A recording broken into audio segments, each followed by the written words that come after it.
Welcome to this tutorial on mastering the art of drawing a rose. Today, I'm going to guide you through the step-by-step process of using the grid method and pencil shading techniques to create a stunning rose.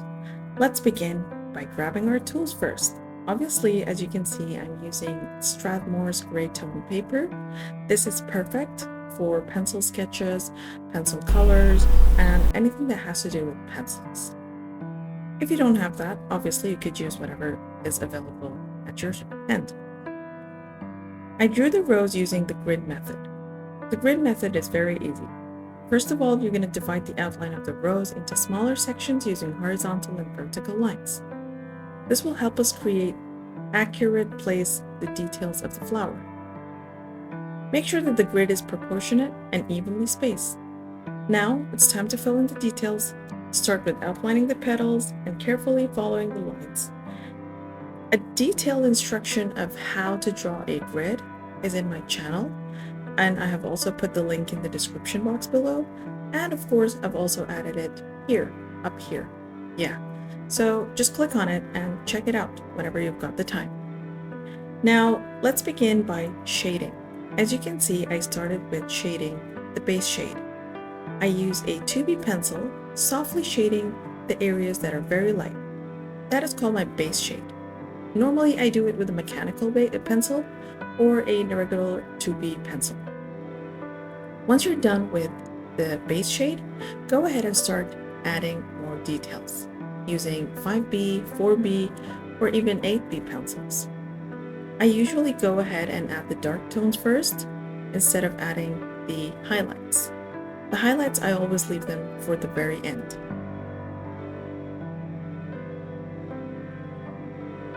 Remember that no two petals are exactly alike, so you need to be very careful about the direction of the veins that you're drawing on the petal.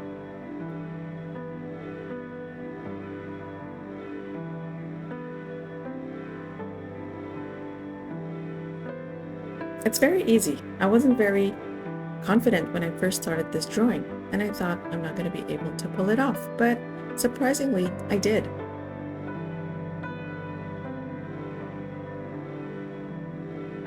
Use your reference picture to check out where the light source is coming from, and where are your dark tones. The process is repeated in every single petal. You do the base shade, which is using a 2B pencil. Go ahead and do the base shade. After the base shade, go ahead and add a blending stump or a brush to blend it in. Once you blend that in, just like that, I go ahead and define some lines. Places that needs to be darker, I define that just like that, as you can see. Blend them all up together using a blending stump or a brush. And then alternatively use a lighter tone to create the veins in the petal. Once you define the veins of the petal, go ahead and highlight some areas to make it look more realistic. Use smooth, confident strokes to define the folds and creases of the petal. That gives your drawing a three-dimensional effect. Repeat the process for every single petal that you're doing.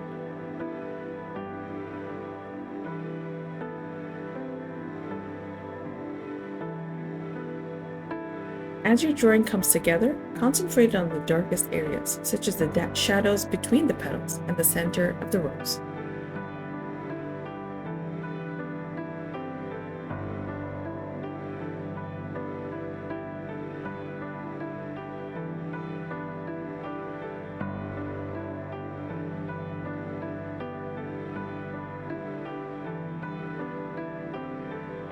I continue repeating the same process over and over in every single petal using my reference picture, and that helps me, keep it in picture.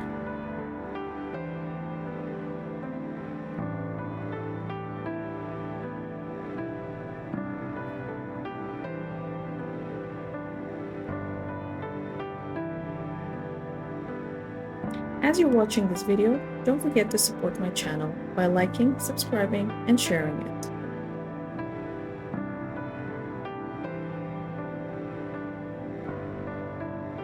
Coming back to the drawing, as you can see, some petals are overlapping the others. Well, most of them are.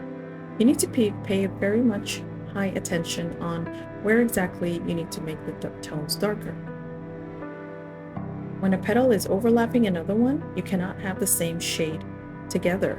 What you need to do is basically make one petal lighter and the other darker to make it stand out.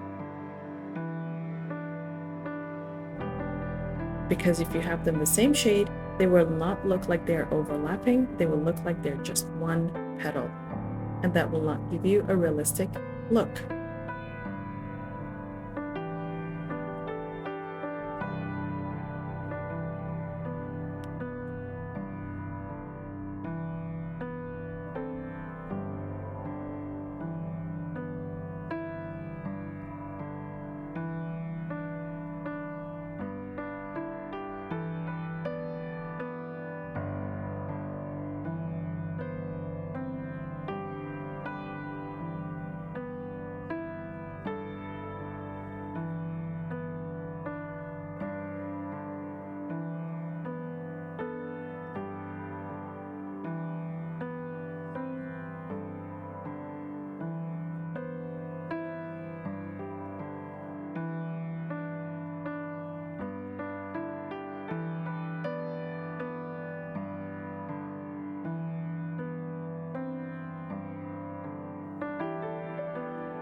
The drawing is coming together, and honestly, I am amazed.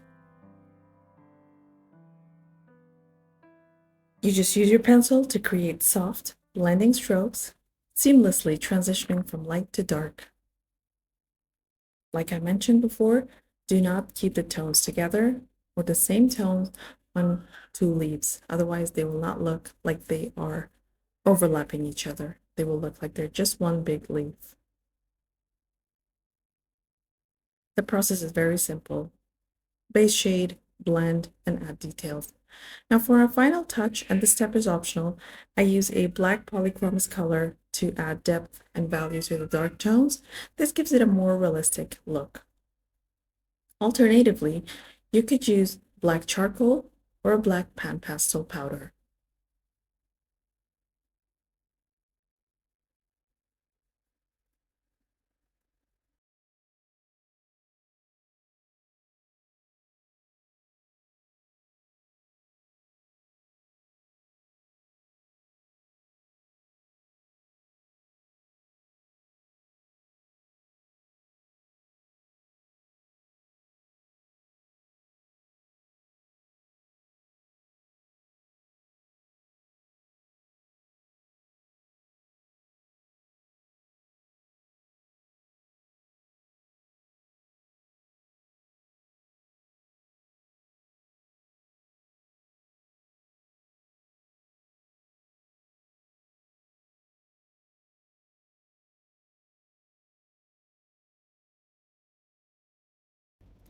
Thank you for joining me on this journey of artistic discovery. I hope you found this tutorial helpful in enhancing your drawing skills.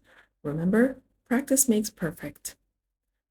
Keep practicing your craft and watch as your artwork blossoms. Don't forget to subscribe to our channel for more tutorials and art technique. Happy drawing!